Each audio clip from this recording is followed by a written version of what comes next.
Today we'll be having a visual conversation, which means we won't be talking, we won't really be listening, but we'll be looking, and we'll be looking at what we receive from our neighbor. And we'll be passing our works around consecutively. But first we're beginning with our own voice and our own mark.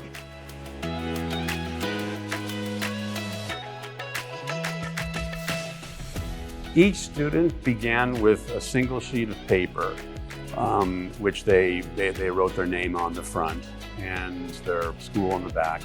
But then they selected a color. Each participant had a single color to work with. If they were working with paint, they had the additional choice of using a palette knife or a brush or a sponge brush. If they were working with a drawing implement, this would have been a paint stick. And once they started, it was very much like a conversation where someone makes a mark, someone responds to when the work is passed along, the next person responds to what was done, or maybe interacts with it, encircles it, crosses it out, or ignores it altogether. This happens in conversation as well.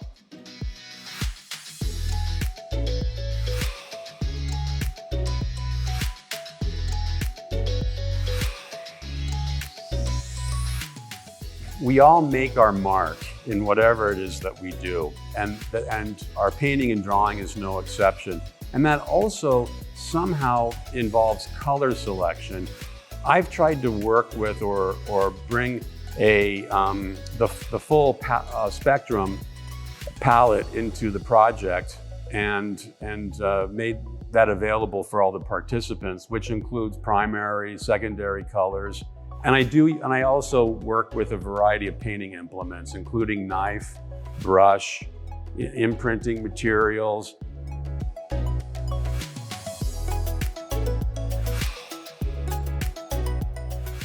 A visual conversation has particular meaning for me, as it is something that I experienced first in high school from Mary Jane Slike, my high school art teacher at Westchester High in Los Angeles. But it has further origins. Mary Jane was a student of Sister Mary Kent, who later becomes known as Corita Kent, the renowned pop artist who worked with a humanist message, which was unique in that period of pop. Corita began exhibiting her work in New York City in the 1960s at the Morris Gallery on Waverly Place in New York.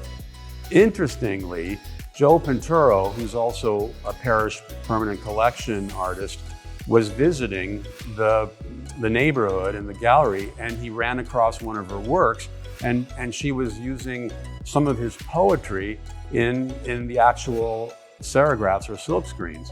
And this compelled him to want to meet her right away.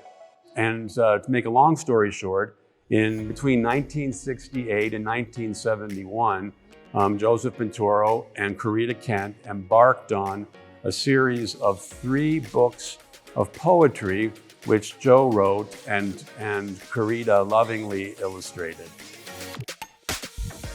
And in the college art department, they spoke of this great communal, shared, non-competitive environment where projects seem to just develop organically.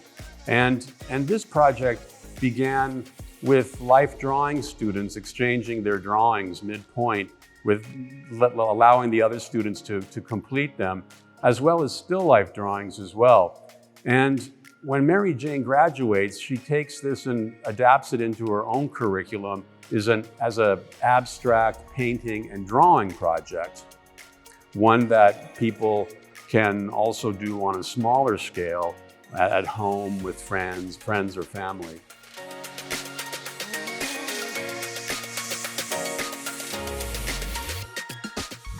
Throughout a visual conversation, we safely involve 252 participants from the parish student population.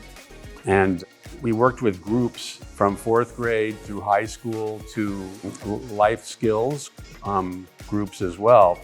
And typically, the younger students made the most saturated painting. And the older participants often were completing one another's work. And we have been taking painstaking steps to be true to the order of the participants' work.